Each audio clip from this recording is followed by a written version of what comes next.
I'd like you to imagine that it's a week from today exactly. It's next Wednesday. It's 11 o'clock in the morning. Your phone rings, and it turns out that the transition team for the new president-elect has heard about your participation in this panel. The new president-elect would like to get on the phone. You have 60 seconds. What do you want the most powerful person in the world to know?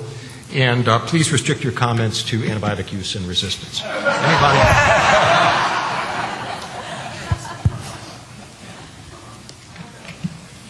I'll go.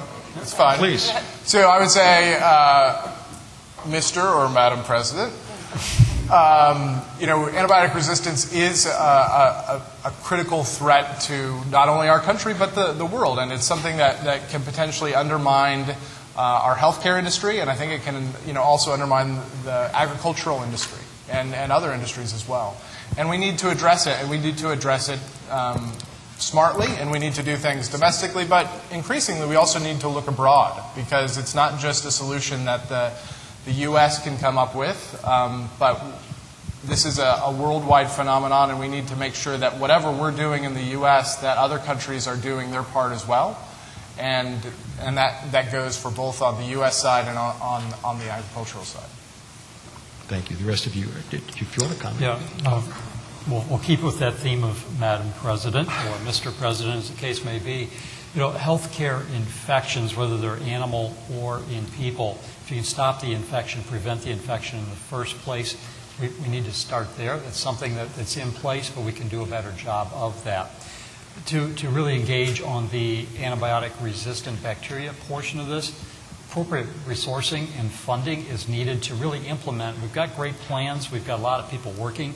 But in large measure, there are constraints. Whether global or domestic, we need to resource these programs appropriately and for sustainable contributions with monitored progress over time. I think you're saved by these many, many questions. Again, as happens, there's some themes in the questions. This is for both Dr. Jones and Dr. Bjork. What, in the surveys that you're talking about, are you thinking about issues of cost effectiveness in terms of implementing new requirements, either for data collection or the regulations? And how do you achieve the level of trust, particularly from people who say, and I think you did address some of this, if the responses are voluntary and the responses are less than 100%, how do you know you're getting good data? Well, from a USDA perspective, the NOMS system has been operating for decades, and we have standard methods in place for data collection to ensure representativeness and working with voluntary participants. So we've been doing it for decades, and we have tuned our surveys to collect appropriate data and to analyze it and report it appropriately. And so I think that's engendered the trust that we need to get onto farms and to work with producers, and also to get them the information that they need. This is such a critical and important issue for producers, and we see that here, that we anticipate that there will be interest in what we're doing, and that will help us get on the farm, and then we just we protect their data. So I guess that's the NOMS perspective is that we engender trust, and we do our work validly and so forth. And to answer the question on the specific surveys on cost effectiveness, we have been using a method for collecting these data based on our historical surveys, and they are pretty they're extensive on use and stewardship, and we are trying to limit our burden. And so, no, we have not placed questions regarding cost and effectiveness. So to add to that, at the state level, we have participated in NOMS and helped to collect the data. So we've seen firsthand that we're capable of communicating effectively with our producers and gaining their cooperation. But on top of that, we're thinking of using different ways to measure success. Like, we know our target population at the state level. We pretty much know all of, for the most part, producers throughout the state in different sectors. So if you set a target segment, you use statistics, trying to garner a statistically significant sample in a regionally diverse area. So you set goals up front, you randomly select a number of producers, then you can measure your success by what percentage of those randomly selected producers were we able to actually gain information from. So I think that's one of the ways we can, demonstrate that this has been successful, as long as we're very transparent in the process and really include those that might doubt us in every step of the way. I think that they'll too become believers if we're successful. And if we're not, we'll have to change what we do. And then first, real quick for costs, I think if you leave it as mentioned, if you start the questionnaires with what's your goal, what do we want to get out of it, and really what we want to get out of it is to have good health outcomes for our animal agriculture in a sustainable way, and at the same time, hopefully, reduce the levels of resistance. So if you kind of have those as your outcomes, and then you gather data in support of that, I believe it will be cost effective. Thank you. A question in the back? Yes, this is for Tom and maybe some of the other panelists as well. I'm wondering what the envisioned scope of the bacterial resistance testing is in carp, particularly in the animal setting. So, for instance, one of the major problems in the poultry industry is toxigenic Clostridium perfringens causing necrotic enteritis, and in the beef industry, it's lactic acidosis-enabled overgrowth of Fusobacterium necrophorum causing liver abscesses. They're both minor components in the human microbiome, where Clostridium difficile is a big problem in humans, and nucleatum, Fusonucleatum is a big problem there too. Are we looking at testing those particular types of bacteria against the 15 different classes of antibiotics that have been used in the animal setting? And if so, what other ones are we looking at? Or are we only looking at foodborne pathogens like Campylobacter, Salmonella, and E. coli? Thanks for the question. The National Veterinary Services Laboratory in Iowa is the one that's primarily conducting the identification of submitted culture specimens and the isolates from those. So there would really be more of a post-mortem evaluation. Those are not sent to the laboratory, is my understanding, on a basis of obtaining a diagnosis from any specific bacteria. It's kind of whatever is submitted. Somebody wants to know what's in the specimen. The antibiotics for which the panels would be run would include those that are on the existing NARMS panels, because they're in a 96-well format, so it's a fairly easy thing to do. Food safety pathogens, whether they're the Salmonella, Campylobacter, E. coli, possibly enterococci, would also be evaluated. But there's really no, to my knowledge, national sampling strategy that's targeting specific bacterial pathogens of animals, and not to the level of degree that you were asking about. So it's still room for improvement, but that's, so far as I'm aware, what's elaborated in the National Action Plan. I don't know if you have anything further from the USDA perspective. That was excellent. Okay. Was there another question? I have a question for Dr. Craig. Firstly, Dr. Craig, thank you very much. Congratulations for the great work CDC does, and I guess Dr. Solomon also in providing, in his former role, in providing policy direction from the work you do. Along that vein, I'm very interested to see the work that you're going to do on whole genome sequencing on Salmonella. Now, I guess if I was going to speculate, I would say that most foodborne, or most Salmonella infections in humans are of food origin, and most of those Salmonella will probably carry some resistance to, older drugs, tetracyclines, some older generation penicillin type material.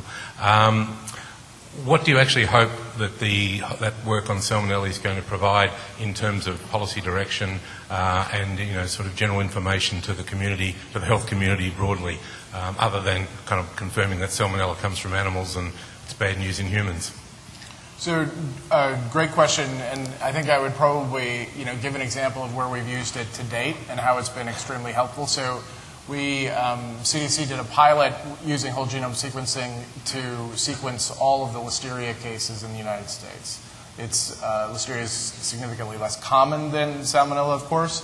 And what we essentially found by using whole genome sequencing for Listeria instead of traditional methods and working with some of our other partners is that we identified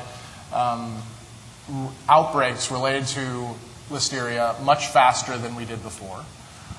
We were able to, because of that, we were able to respond to those outbreaks much faster than we ever did. And we actually have the data to show as time, as it sort of progressed over the years of implementation of whole genome sequencing, that the outbreaks of Listeria were smaller in scope, they affected fewer people, and the outcomes were better. So from a public health perspective, a lot of what we're doing in terms of the sequencing is, it does help with the general information, but what we really want to be able to do is ensure that we have an appropriate public health response and prevent as many infections as we possibly can. Okay, thanks very much. And so I guess it's more on rapid response in knocking down human outbreaks, which is an outstanding goal, I've got to say, but less so on the antimicrobial resistance side. No, well, I wouldn't say it's less so because right now, through our traditional methods, we're able to sample 1 in 20 and test for resistance in 1 in 20 Salmonella in the U.S. With whole genome sequencing and what we've been able to identify with sequencing, we'll be able to do it with all of them. So we'll be able to have 20 times the amount of information about antibiotic resistance in Salmonella than we had before. I've got a couple of questions here that I think are really good from a One Health perspective because they're specifically for Dr. Jones and for Michael Craig. But you've both talked about the need for practitioners, whether they're taking care of animals or people, to write either prescriptions or VFDs in the best possible way. How will the state or federal government advise prescribers or veterinarians writing VFDs what is an appropriate prescription? How will they know that they're doing it the right way?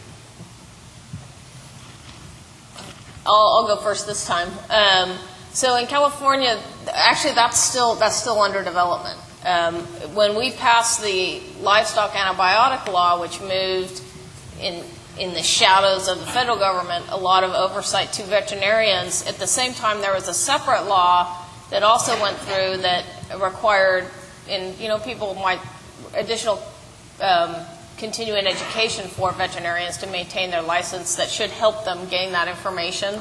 But, continuing education and laws, they only go so far. It's really getting out there and giving people tools that they can use. So I would say the short answer is at this point we don't have a short answer to that question. But it's definitely something that we're working on, and that outreach is, I think there's a lot of good tools out there that are under development. FDA's worked on quite a few. Our veterinary medical boards, AVMA, is working on them.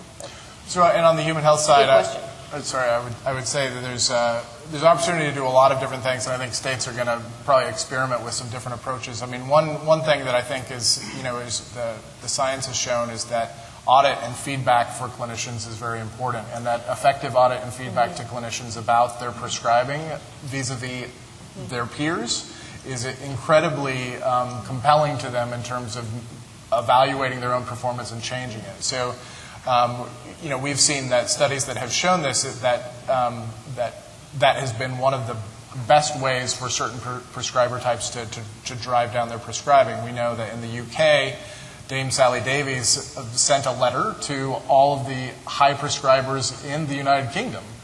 And they saw that just with her sending a letter identifying them as a high prescriber and saying nothing else, not saying that they were going to do anything, just saying, you have been identified in the top 10% of high prescribers, antibiotic prescribing for them went down. So there are some things that I think there is opportunity when we have good data and we can look at that data and see what some of the patterns are, that there are opportunities for us to do some of those things that aren't regulatory. They're just providing feedback to a prescriber about where they are vis-a-vis their peers. And just on one of the members of our working group in California is the physician with the health department that's in charge of the mandatory stewardship program for our hospitals. That's exactly what she expressed is the hospitals have a voluntary program that they implement upon themselves, and they can submit data voluntarily to CDC. But that internal oversight amongst each other and the physicians really did change prescribing practices, and they've actually seen the data shows that resistance has gone down. So that's exactly what she said. So those types of things we're going to have to look at as, I think, a veterinarian community. It's a little harder for vets, given our dispersed nature of our practices. I think we have one last question from the audience.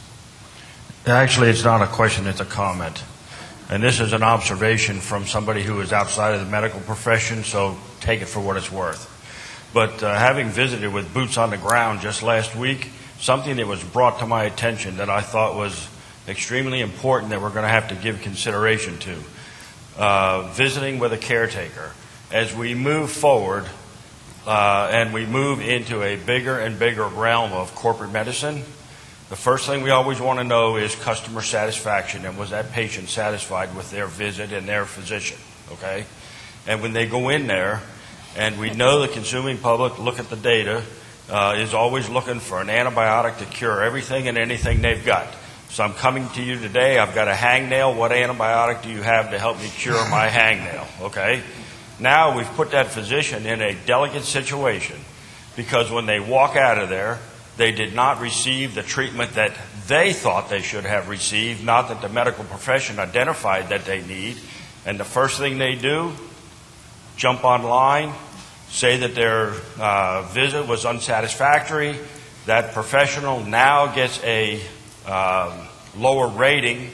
And when corporate comes back and looks at that and says, we've got to figure out how to maintain patients and customers, and you're not meeting that need, and based on that, then we'll look to terminate that individual so we can hire somebody else that will follow, making sure we just look at customer satisfaction and not identifying those needs that those consumers have. And so I guess the point that I would put out is that I think it's great that we try to drive this thing from the top down, but I think it's also important that we make it known to these corporate medical providers that, you know, what was your level of dissatisfaction? You didn't get the antibiotics that you thought you need, or you didn't get the prescription or treatment that you thought you needed, and so that was the basis of my complaint. And so I think that it's going to behoove us, if we're going to try to make advancements in this, in human health, that we're going to be able to protect that practitioner who is trying to do the right thing, but then is also in the position of having to meet corporate needs and trying to move human medicine forward. So that would be the only thing I would throw on the table as an outsider's observation. And I would just respond to that briefly. That, you know, that we hear that a lot, and it's especially acute in urgent care settings. And I think it points to the level of education, not just education for the providers, but it's the education for the public. And having an educated consumer, and I think there's been a good deal of discussion at this meeting of needing better educated consumers. And if we have better educated consumers who are not demanding an antibiotic, or, you know, and either that they're not demanding an antibiotic because they understand they don't need it, or I think as we're increasingly showing on the human healthcare side, making sure that that patient understands that that antibiotic carries risk with it. We've been in a paradigm where patients have understood that antibiotics are essentially like water, and that they don't carry any risk to an individual at all. And that's simply not true. We have Clostridium difficile in this country, as was referred to, that is related to antibiotic use in human health, and it kills 15,000 Americans every year.